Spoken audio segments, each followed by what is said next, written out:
Olá, boa noite, que a paz de Jesus continue a nos envolver.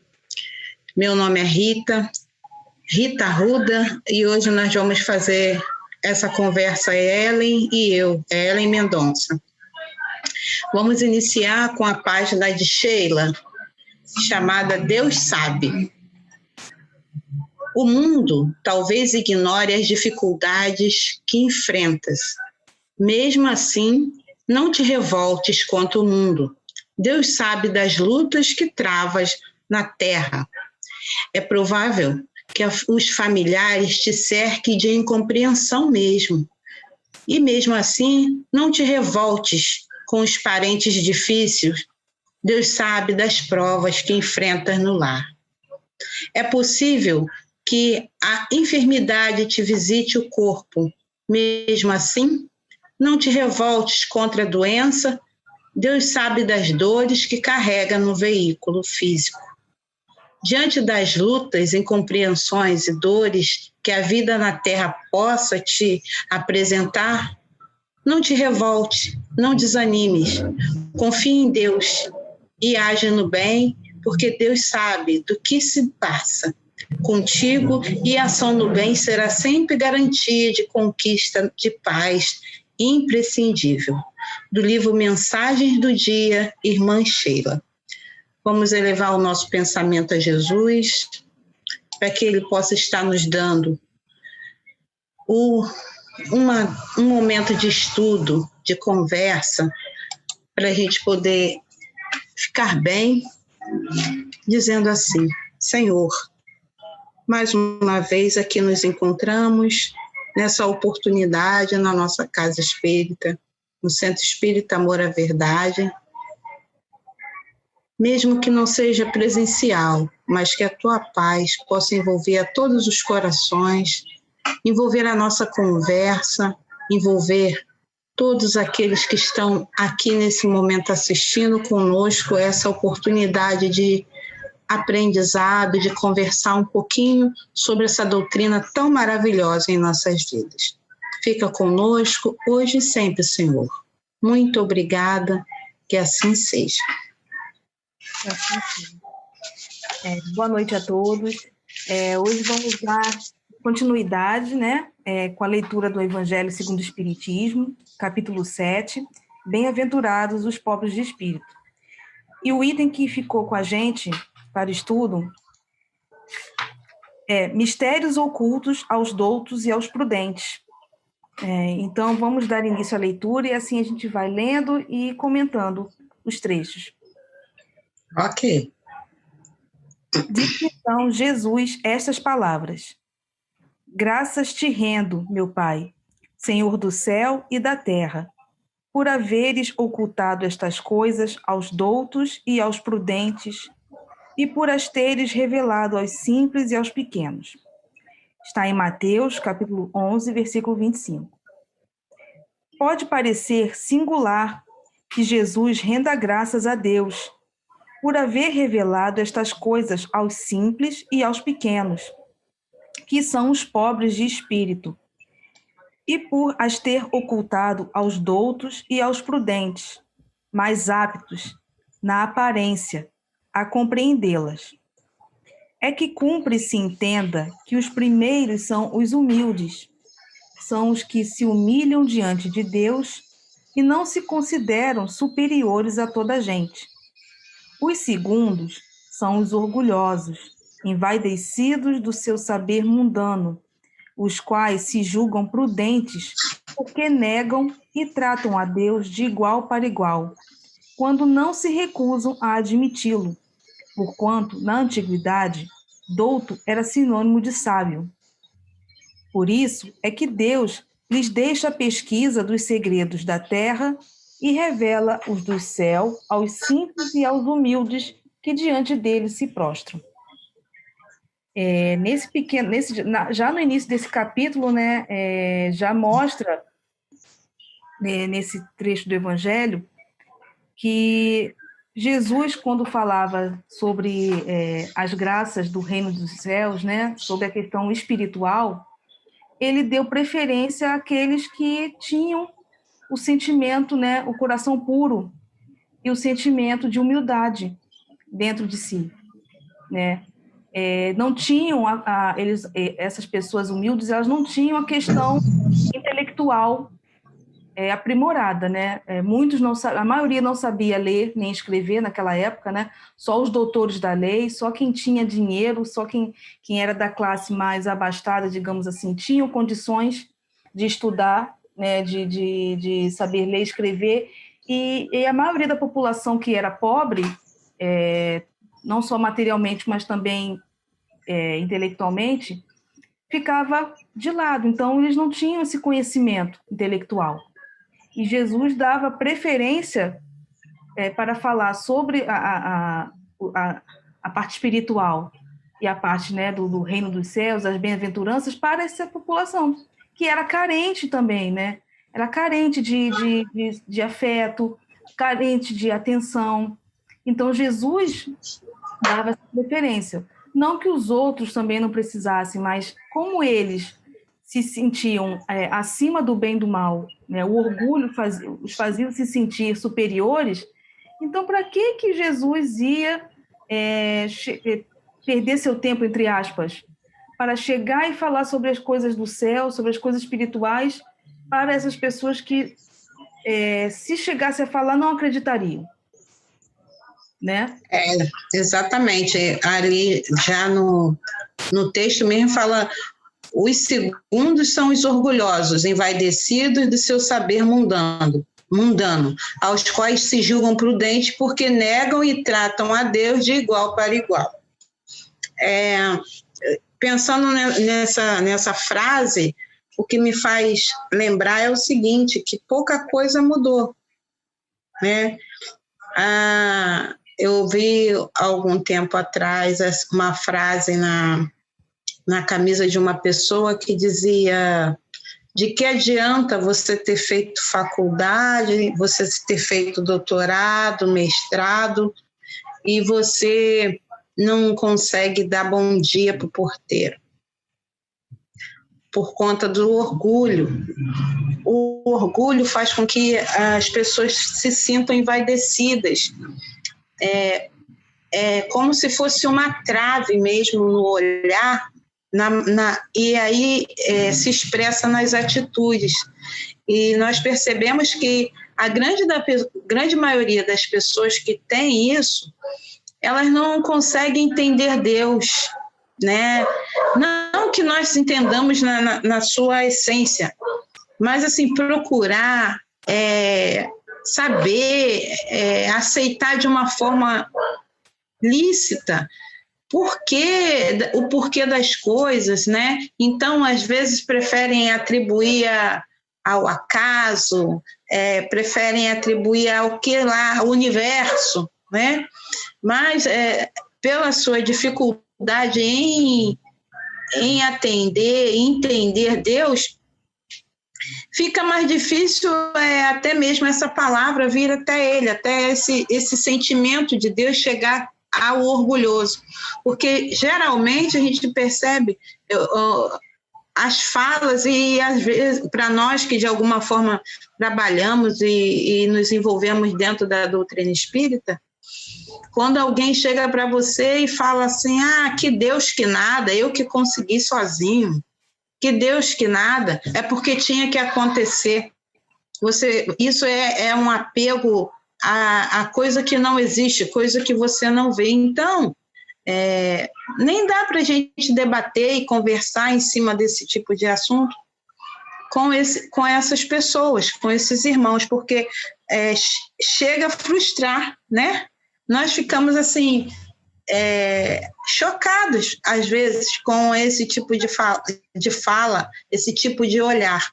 Mas a gente não pode esquecer de que o orgulho e o egoísmo fazem parte ainda da nossa vivência nesse mundo de prova e expiação, como a gente bem aprende no Evangelho segundo o Espiritismo e nos estudos, né, que nos clareiam o nosso olhar e a nossa mente. E através da palavra de Deus, o ignorante que tem simplicidade e humildade guarda prudência em seus atos. Então, isso é bem visto, é bem quisto, porque ele está aberto ao sentimento, né?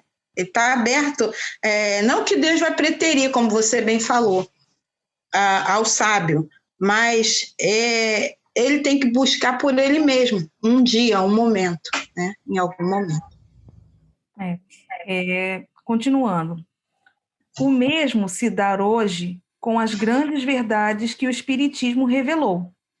Alguns incrédulos se admiram de que os espíritos tão poucos esforços façam para os convencer. A razão está em que estes últimos cuidam preferentemente dos que procuram, de boa fé e com humildade, a luz, do que daqueles que se supõem na posse de toda a luz e imaginam, talvez, que Deus deveria dar-se por muito feliz em atraí-los a si, provando-lhes a sua existência. Esse parágrafo aqui já mostrou claramente.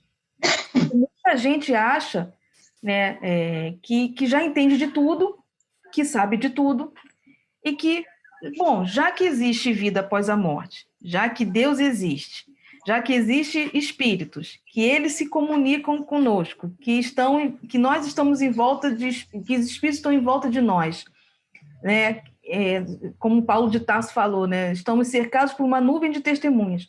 Então, por que esses espíritos, né? Muitos pensam assim, então por que não mostra para mim que existe, né? E eles se esquecem que Deus não vai perder o tempo dele tentando provar para o próprio filho que ele existe, né? Assim como convencer a quem quer que seja da importância dele. Ele poderia, se quisesse, mas não tem necessidade, né? Quem necessita, quem precisa. E da mesma forma os espíritos também. Quando surgiu a doutrina espírita, né, que não foi Allan Kardec que inventou, né, Allan Kardec só pesquisou e muito, estudou e muito os fenômenos que foram surgindo. A doutrina é dos espíritos, a doutrina não é de Allan Kardec, né? Então, os espíritos não precisavam provar para A ou B, não só naquela época, no século XIX, como hoje, que eles existem. Eles existem. Eles mostraram, eles vieram para retificar o que Jesus veio há 2000 anos falar da gente, não só relembrar os ensinamentos de Jesus, como mostrar que existe vida após a morte do corpo, que o espírito não acaba, né? Que a vida continua, só de uma forma diferente do que a gente está acostumado a viver aqui agora, né? Que a gente é um espírito imortal, temporariamente num corpo físico, para conseguir, através das experiências da vida, progredir e evoluir. Todo mundo que está aqui está assim, acreditando ou não em Deus, acreditando ou não em espiritismo, tendo outra religião, que também, as religiões são importantes, né? Cada uma dentro da sua doutrina, elas têm a sua importância, senão não existiria, né? Tudo que existe no mundo, a gente sabe que é porque Deus deixou, né? Não foi criado pelo homem, as coisas foram acontecendo e o homem, a gente aqui, nesse momento que é ser humano, a gente está aqui para auxiliar na criação de Deus, Deus tentou para auxiliar, né? Mas as pessoas, muitos, quando estão aqui, esquecem disso.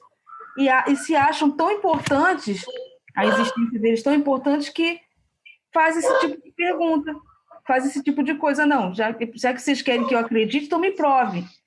Né? Deus e a espiritualidade não tem que provar para a gente, nem para ninguém, que eles existem. Né? Só da gente ver em volta de nós a natureza, como tudo se encadeia, como tudo está encaixado, né? A gente não é uma criação por fora, a gente faz parte também da natureza. A gente só está numa outra escala, a gente só criou consciência, inteligência, e com essa consciência e inteligência a gente vai criando o nosso próprio caminho, diferente dos animais irracionais, mas fazemos parte também da natureza, né? E muitas pessoas, movido pelo orgulho e pela vaidade, se acham muito acima, se acham tão importantes que esquece que fazem parte da criação de Deus e acham que Deus é que tem que provar o contrário, né? Que Deus tem que provar para eles que as coisas existem, que ele existe, né?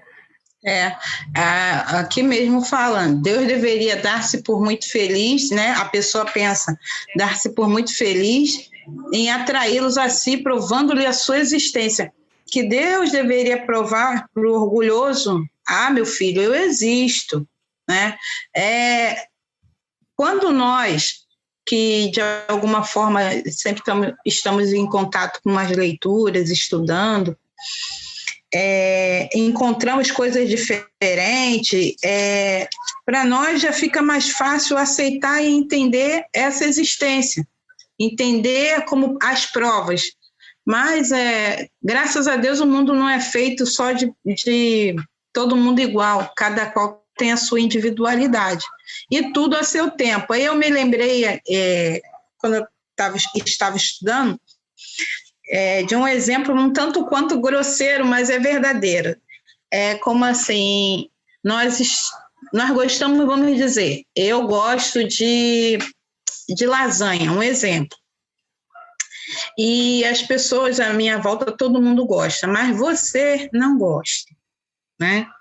E aí, eu falo que a lasanha tem algumas vitaminas, que é saborosa, que é isso, que é aquilo, coloco 1001 elogios para a lasanha, mas você não gosta, o cheiro não te agrada, sei lá, de alguma forma você não gosta, você não acha interessante. E aí, todos têm a mesma opinião sobre a lasanha, você não tem. Mas um dia, não sei se nessa vida ou na outra, você vai provar a lasanha, vai entender tudo aquilo que os outros diziam e falavam, e que você não estava no momento de provar, de querer, de aceitar.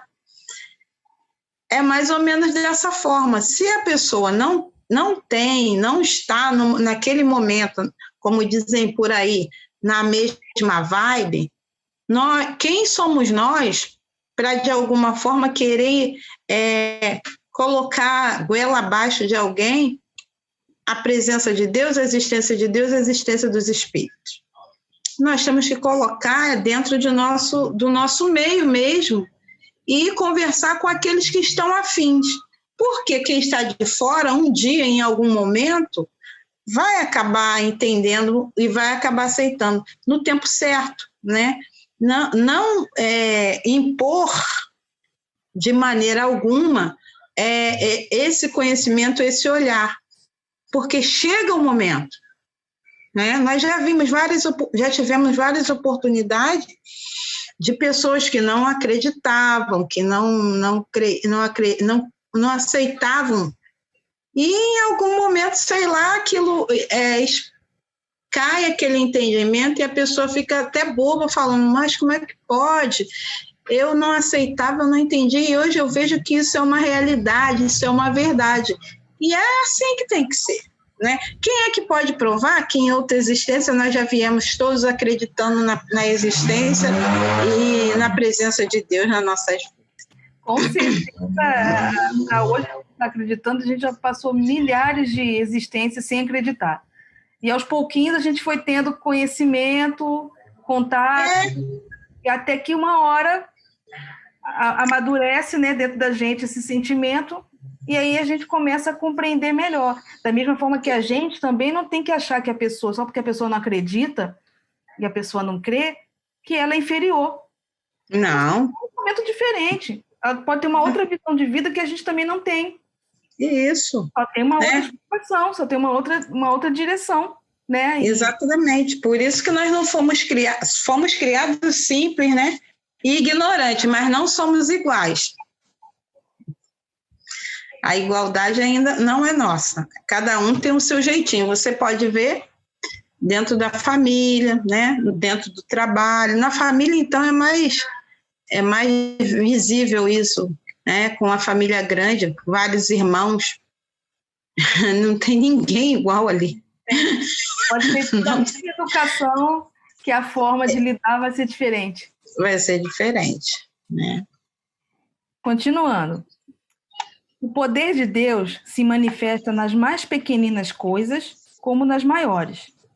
Ele não põe a luz debaixo do alqueire, por isso que a derrama em ondas por toda parte, de tal sorte que só cegos não a veem. A esses não quer Deus abrir à força os olhos, dado que lhes apraz tê-los fechado. A vez deles chegará, mas é preciso que antes sintam as angústias das trevas e reconheçam que é a divindade e não o acaso quem lhes fere o orgulho. Para vencer a incredulidade, Deus emprega os meios mais convenientes, conforme os indivíduos. Não é a incredulidade que compete prescrever-lhe o que deva fazer, nem lhe cabe dizer. Se me queres convencer, tens de proceder dessa ou daquela maneira, em tal ocasião e não em tal outra, porque essa ocasião é que mais me convém. Então, aqui já diz, né, que Deus, que é o Criador, não força os seus filhos a acreditar nele. Como que a gente vai forçar? Como que a gente vai impor a nossa opinião, impor o nosso entendimento ao outro que não entendeu da mesma forma que a gente? E vale também para outras religiões também, porque são visões diferentes. Apesar de acreditar no mesmo Deus, mas a doutrina é diferente, a explicação é outra, mas isso não quer dizer que uma é superior à outra, é melhor que a outra. Cada uma está numa fase de entendimento que, no final, todas vão converger na mesma coisa, que é o amor de Deus e o amor de Jesus por todos, né?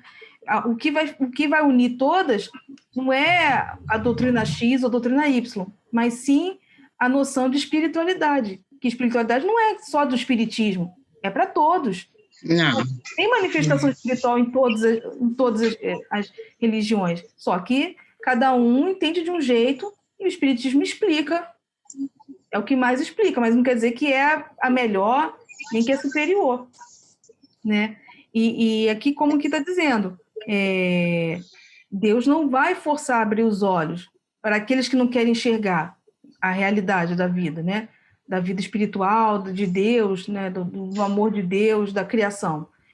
Eles, se não querem enxergar, tudo bem, fiquem do jeito que estão, quando chegar a hora, vão abrir os olhos, né? Vão conseguir enxergar.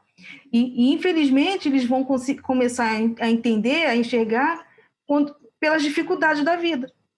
A vida vai se impor com as dificuldades e as dificuldades vão quebrando o orgulho, o nosso orgulho, né? A gente, no início, é muito dono de si e vem a vida e quebra a gente, vai quebrando a gente, moendo, assim, entre aspas, né? Mas tem um ponto que a gente não aguenta mais, aí fala, não, realmente, assim, tem algo além de mim aqui que eu não consigo captar, me ajuda. Né? Isso. Eu estou lembrando aqui do trecho do André Luiz, do livro Nosso Lar. O André Luiz, quando desencarnou, ele era um médico, ele era respeitado, né? Ele trabalhava, era um médico muito orgulhoso, né? A gente sabe do histórico dele. E quando ele desencarnou, ele ficou 8 anos no umbral, porque ele não acreditava em Deus, ele acreditava na vida, que acabou a vida, acabou. Né? Acabou a vida ali, a morte do corpo, acabou tudo. Ele passou 8 anos sofrendo essa angústia, porque como que ele acreditava que a vida acabava com a morte do corpo, mas ele estava ali vivo? Imagina esse conflito interno. Então, ele passou 8 anos sofrendo porque tinha espíritos em volta dele que acusavam ele de suicida pela vida que ele levava na Terra, de desregramento, na comida, na bebida, né, tendo uma vida boêmia, né, e ele sofrendo essa perturbação espiritual até que uma hora, depois desse período, ele pensou em Deus. E aí ele viu que tinha uma coisa muito além do que ele podia imaginar. E aí, quando ele conseguiu se conectar com Deus através do sentimento dele, assim, de humildade, de entender que ele não era nada, né? Que tudo aquilo que ele imaginou quando ele vivia na Terra não valeu de nada para o mundo espiritual, para a nova realidade dele, que foi de espírito, né? Desencarnado e vivendo já no plano espiritual. Quando ele se rendeu e ele humildemente reconheceu que tinha uma coisa além, acima dele, e que ele não tinha poder de alterar nada daquilo. Quando ele pediu ajuda a Deus, e no livro tem trecho falando, né, que ele chorou copiosamente durante horas. E quanto mais ele chorava, mais ele tinha noção, né, a consciência dele foi mostrando até que ele pediu ajuda e ele conseguiu orar. E aí, quando ele conseguiu orar, quando ele conseguiu conectar com a espiritualidade superior e com Deus, ele conseguiu ser ajudado. E aí tudo mudou. Pois é. Mesmo assim, ele estava, né? Que a gente, durante o livro, a gente vai vendo que ele sempre perguntando, pesquisando, estudando, tentando entender, porque foi uma nova realidade. Para a gente também vai ser. A gente está aqui estudando, o Espiritismo está falando, mas só a gente vai saber realmente o que vai acontecer quando a gente desencarnar. Isso, e nós podemos perceber ainda nesse livro Nosso Lar, com a apresentação do André Luiz, o quão ele era orgulhoso, né? Ele se sentia assim, meio acima do bem e do mal, não é? Ele tinha aqueles lapsos de, tipo, até quando ele chega na própria espiritualidade, que ele passa por aquele período de atendimento, e quando ele resolve que ele tem que trabalhar, ele quer, igual como qualquer um de nós, ele quer ir trabalhar no serviço top. Ele quer ser médico, porque ele foi médico aqui na Terra. Cargo de chefia, porque ele foi médico, ele fez faculdade, ele já trabalhava com isso. O que impediria ele, né, de continuar dentro desse trabalho? E ele foi lembrado de que não é assim que funciona, né?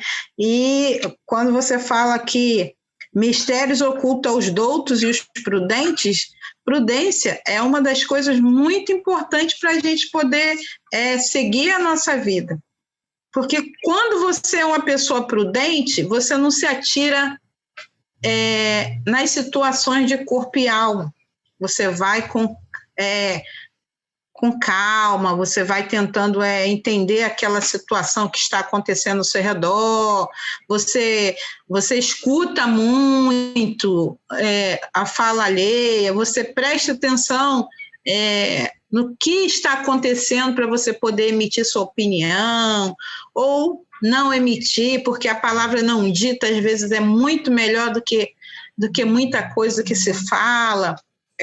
Um olhar, né, às vezes fala muito mais do que isso tudo é prudência, né? O prudente, ele tem essa certeza dentro dele de que ele erra, ele faz as coisas erradas, mas assim, tem um pé atrás sempre nas coisas, não que ele deixe de fazer, mas ele vai observar muito antes de colocar toda e qualquer opinião dele em qualquer situação. E isso é triste, mas é para poucos, né? A gente vê quantas vezes nós, né, deixamos de ser prudentes diante de algumas situações e de alguns casos. E nós tivemos até nessa pandemia mesmo caso de pessoas envolvidas na situação das máscaras, que não queria usar, pessoas de cargo muito alto que se sentia um tom a mais que a humanidade, e fazendo esse tipo de coisa que nós estamos falando aqui, né? Pessoas que chegavam e davam carteirada, eu não vou usar a máscara porque eu sou seu doutor, né? Eu não vou usar a máscara porque você sabe com quem você está falando, quando a pessoa humilde, prudente, estava ali na sua função, cumprindo o que lhe foi dito e o que era certo. E a gente vê que mesmo quando é colocado aqui de abrir os nossos olhos, fazer a nossa parte, mas ainda tem a famosa, o orgulho faz com que as coisas ainda aconteçam dessa forma. As pessoas querem que ferem, machucam e fazem coisas ainda de alguma forma que desnecessária, né? Se houvesse a prudência do que fala aqui no capítulo, né, agiríamos de outra forma, de outra maneira, porque exatamente começa naquela história, naquele ensinamento, nem é história, no que Jesus fala, o amor ao próximo, né? E isso, quem já sofreu um pouco, quem já foi ao quebrado, já foi moído, como você falou, já traz isso de alguma forma mais resolvido dentro dela. E é muito triste quando você vê esse tipo de situação, que a pessoa ainda vai ter que passar por tantas dificuldades para chegar a um pequeno entendimento como esse. Não se espantem, pois, os incrédulos de que nem Deus, nem os espíritos, que são os executores da sua vontade, se lhes submetam às exigências. Inquiram de si mesmos o que diriam se o último de seus servidores se lembrasse de lhes prescrever, fosse o que fosse. Deus impõe condições e não aceita as que lhe queiram impor. Escuta, bondoso, os que a ele se dirigem humildemente, e não os que se julgam mais do que ele. Né? É como a gente estava falando, Deus e a espiritualidade não vai convencer você de que eles existem. Eles existem, ponto. Cabe a gente, com o tempo, abrir as nossas mentes, né? Procurar entender as coisas que nos cercam e a gente parar de colocar o nosso orgulho acima de tudo, como se a gente fosse o suprassumo da humanidade. Nós nem somos, em matéria de universo, nós não somos nem um planeta maior, nem um planeta mais evoluído, em matéria geologicamente, espiritualmente, moralmente e nem intelectualmente. Né? Eu escutei uma palestra, eu não lembro de qual, não sei se foi o Haroldo, acho que foi o Haroldo Dutra, que em algum livro que ele leu, não lembro, mas fizeram não sei se foi uma comunicação mediúnica, não lembro, mas eu lembro que numa palestra ele falando, né, estava falando sobre a evolução dos mundos, então fizeram uma pergunta, como que seria se pegasse o homem mais inteligente da Terra e pudesse levar para um outro planeta mais evoluído intelectualmente que o nosso, moralmente, intelectualmente, o que seria a gente lá? E os espíritos falaram, seria como um chimpanzé daqui. Então, a gente se acha muito, né? E aí, quando a gente vê pela a proporção do universo, a gente é como se fosse um chimpanzé num planeta mais adiantado. Na revista Espírita fala isso. Né? Então, assim, aí que a gente vê a noção da quantidade de mundos que existe, a variedade de planetas, a variedade de situações que cada planeta tem, e nós não somos os únicos, né? E as pessoas ainda acham que a gente ainda é o único planeta habitado, né? Habitado. O nosso sistema solar, os planetas têm seus habitantes, não é igual ao nosso, porque é uma categoria diferente, né? Cada planeta tem a sua composição química e o espírito vai se adequar de acordo com a composição química de cada planeta. Então, não é igual ao nosso, realmente. Não é, porque cada planeta tem a sua característica decorrente da evolução de cada um ali. Mas nós não estamos sozinhos no universo. Né? A Via Láctea, os cientistas falam que se pegar da ponta, de uma ponta a outra, atravessar a Via Láctea toda, leva 100 bilhões de anos. Nós não conseguimos nem alcançar esse entendimento, pelo menos eu não. Não, eu sempre falo, né, quando eu vejo alguma coisa falando de coisas, eu falo, cada vez que eu tento imaginar, mais eu me perco, porque o nosso raciocínio não comporta ainda.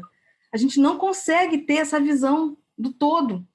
E como é que as pessoas ainda querem... não, eu quero que Deus me mostre. Não existe vida espiritual, eu quero que um espírito venha aqui e me mostre que tem vida espiritual, ele se materializa aqui, e mesmo assim, se acontecer, a pessoa vai dizer que não é. Quantas pessoas já tiveram essa experiência de ver um espírito materializado e falar que foi um sonho. E a incredulidade permanece, né? Então, por que Deus vai perder o tempo, entre aspas, digamos assim, de convencer esse filho? Ele sabe que Deus não está preocupado com o agora, da gente agora, porque ele sabe o que a gente vai ser bem mais lá na frente. Ele não tem pressa. A pressa é nossa. A pressa é nossa. Mas Jesus, eles sabem o que a gente vai se tornar e o tempo que vai levar. Né? Não importa o tempo que for levar, a gente vai chegar. A gente pode bater cabeça, ficar com raiva, não aceitar, mas a gente vai progredir, querendo ou não, se esforçando ou não. Nós fomos feitos para evoluir, independente da nossa vontade. Nós fomos feitos para evoluir. E alcançar esse entendimento depende de nós, né? Jesus mostrou isso claramente da forma como ele fez a trajetória dele. Não se sabe quanto tempo ele levou, mas se sabe que ele conseguiu. E hoje ele é o Cristo. E deixou-nos o exemplo de como deve ser feito.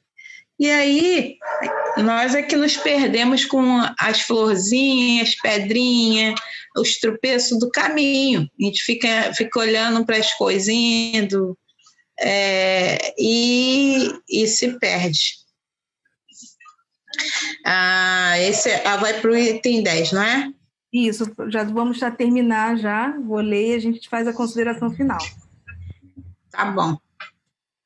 Perguntar-se-á: não poderia Deus tocá-los pessoalmente por meio de manifestações retumbantes diante das quais se inclinassem os mais obstinados incrédulos? É fora de toda dúvida que o poderia. Mas, então, que mérito teriam eles e, ademais, de que serviria? Não se vêem todos os dias criaturas que não cedem nem à evidência, chegando até a dizer: ainda que eu visse, não acreditaria, porque sei que é impossível? Esses, se negam assim a reconhecer a verdade, é que ainda não trazem maduro o espírito para compreendê-la, nem o coração para senti-la. O orgulho é a catarata que lhes tolda a visão. De que vale apresentar a luz a um cego? Necessário é que antes se lhe destrua a causa do mal. Daí vem que, médico hábil, Deus primeiramente corrige o orgulho. Ele não deixa ao abandono aqueles seus filhos que se acham perdidos, porquanto sabe que cedo ou tarde os olhos se lhes abrirão. Quer, porém, que isso se dê de modo próprio, quando, vencidos pelos tormentos da incredulidade, eles se venham de si mesmos lançar-se-lhe nos braços e pedir-lhe perdão, quais filhos pródigos. Então, nós terminamos esse trecho, né, mostrando que Deus é paciente, Deus não tem pressa, como tudo na criação dele, né, a evolução não dá pulos, não dá saltos, e ele sabe o potencial de cada filho dele, mesmo aqueles que a gente acha que não tem mais jeito, é o fim de tudo. Escolher um caminho tortuoso, não tem volta, não tem solução. Tem, né? Vai ser mais difícil a caminhada, mas não é impossível, como a caminhada de todos nós. Nós não nascemos prontinhos agora como a gente está hoje, né? Como a gente já escutou, né? Nós hoje é a nossa melhor versão. É uma versão atualizada, a nossa melhor versão, né? Nunca daqui para trás foi a melhor versão. Sempre daqui para frente vai ser a melhor versão. Mesmo que a gente ache que não, mas a gente já melhorou muito. Melhorou muito. Antigamente, em outras eras, a gente tinha prazer em fazer o mal. A gente tinha prazer, né, em ver o sofrimento alheio. Hoje, isso já nos incomoda. Hoje, a gente já se incomoda de ver o mundo do jeito que está. A gente se incomoda com o que está em nossa volta, do que acontece de violência, de crime, né? Em outras eras, a gente fazia e a gente batia a palma. Hoje a gente e se envolvia, né? E se envolvia. Está aqui, assim, todo dia pedindo a Deus que as coisas melhorem, né? E o desrespeito, né? Hoje em dia, nessa situação de hoje, o que mais me incomoda é o desrespeito às coisas certas. Parece que algumas pessoas teimam em continuar na adolescência, né, para provar para sei lá quem que o que ele está fazendo de errado, afrontar e provar que aquela é a maneira correta, quando você ouve as pessoas que têm entendimento, né, os médicos, os analistas, as pessoas que estão estudando, explicando, reiterando, falando da dificuldade, e ver mesmo quantas pessoas, né, ao nosso redor, pessoas queridas que estão partindo, e o olhar continua o mesmo, cegos, né, guiando cegos e fazendo as coisas da forma que acha melhor. Mas por que tudo isso? Por conta do livre-arbítrio, né? Nós temos o livre-arbítrio. A gente não pode impor o nosso ponto de vista, porque, assim, cada um está numa fase de entender a vida, de encarar a realidade. Muitos se recusam a ver a verdade, porque não querem fazer nada de diferente. Fazer uma mudança, gente, é trabalhoso. A gente sabe que é trabalhoso. Dá trabalho. Então, quem é que vai querer ter trabalho? Para que eu vou mexer numa coisa que está bom? Mas a gente sabe que o resultado, a vida vai mostrar. A gente agora sabe como que é ruim a vida mostrar. A gente está fazendo de tudo para que a vida não nos ensine da pior forma. Mas é aquilo, é a escolha de cada um. E como Deus não interfere no livre-arbítrio, quem somos nós para interferir no do outro? Nós não conseguimos interferir no nosso? Nós temos até que pedir para que Deus nos dê força para nós controlarmos os nossos olhares, as nossas palavras e sermos prudentes diante da situação em que nós estamos vivendo e convivendo. Não se debater tanto, porque tudo a seu tempo. Como tem uma passagem que diz que a fruta não cai do pé antes do momento certo, ela não amadurece fora do tempo. Então, nós não podemos, mesmo diante da nossa vivência e ver as coisas do jeito que estão, a gente não pode ficar nervoso, irritado com o andar e o caminhar do outro. Nós temos que tentar aceitá-los, assim como Deus faz conosco. Né? Aceitar e olhar e ver e ser prudente, entender que cada um está no seu caminho, na sua fase, no seu entendimento, né? Não deixarmos de deixar um certo exemplo, se a gente tiver condições de deixar, mas entender. Eu até fiz uma anotação aqui com respeito da humildade, de um trechinho do site Momento Espírita, que fala assim: Jesus, que é o modelo da perfeição e da beleza de que se tem notícia, apagou a sua grandeza na humildade para ensinar a vitória sobre as paixões inferiores, né? E deu o exemplo máximo da sua elevação na última ceia, quando, envolvendo-se em uma toalha, lavou os pés dos discípulos, demonstrando que, sendo o Senhor, fazia-se servo de todos. Então, com esse olhar, né, do mestre, do guia e modelo, né, de perfeição para nós, é que nós temos que ficar com esse olhar para levarmos adiante nossos pensamentos, nossa vida, saber que com humildade, sem orgulho, nós lutando, nós vamos conseguir alcançar os nossos objetivos, que não tem pressa. A pressa é necessária, mas que a gente seja constante nas nossas ideias e na nossa caminhada, né? Não desistir. Sabe que é difícil, que tem doença, que tem partida dos irmãos que a gente gosta, mas sempre lembrar de que a necessidade maior é da evolução e de entendimento de que Jesus está conosco. E ele deixou os exemplos. Se a gente não lembra, a gente busca nas nossas leituras, busca nos nossos estudos, na boa conversa que a gente vai encontrar. Bom, e assim a gente termina mais uma roda de conversa. Quero agradecer a todo mundo que está conosco, assistindo. E agora vamos à nossa prece final. Vamos agora fechar os nossos olhos, colocar em nossa mente a imagem de Jesus e agradecer a Ele por mais uma noite em que estamos juntos, em seu nome, estudando, aprendendo cada vez mais com seus ensinamentos e se esforçando a cada dia para colocar em prática. Que Deus possa estar abençoando a noite de todos nós, que Deus possa estar amparando, consolando os corações de todos os seus filhos, sejam eles encarnados e desencarnados. Jesus possa estar nos envolvendo com seu amor, com a sua misericórdia. Esteja conosco hoje e sempre, que assim seja, graças a Deus. Graças a Deus.